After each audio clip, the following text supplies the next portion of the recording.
What began as a national conversation on the presidential campaign trail is becoming a reality in New York.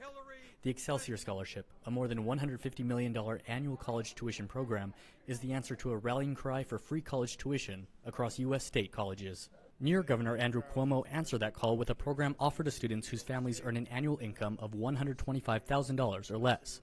New York undergraduate students Teresa Lafferty and Nick Kyle believe the program should serve as a model for the rest of the country. We shouldn't have to bend over backwards and literally be slaving the rest of our lives, having to pay an enormous amount of money that the brain can't even comprehend how much it is. Of all of my friends that either live in England or live in France or countries in Europe, because the education there is a lot less expensive, and because at most they're paying higher taxes, they have a greater opportunity to be able to study, especially if they want to, versus here where it's almost for the most part, a for-profit model.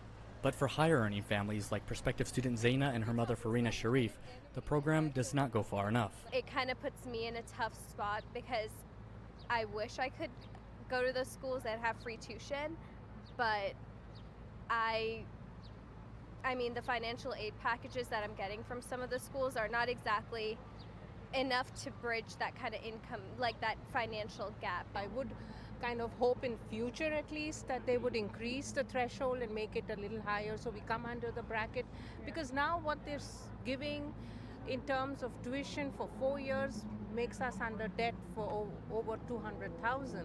Critics, meanwhile, believe the idea is unsustainable and a drain on the budget. U.S. Secretary of Education Betsy DeVos has appeared skeptical, countering during her confirmation hearing that nothing in life is truly free. While free tuition in New York translates to an average of about $7,700 per student per year in in-state tuition fees, the 12th cheapest rate in the country, eligible students would still need to provide for room and board and other expenses, like books. Upon graduation, recipients would be required to live or work in New York State for the same number of years that they benefited from the program. Ramon Taylor, VOA News, New York.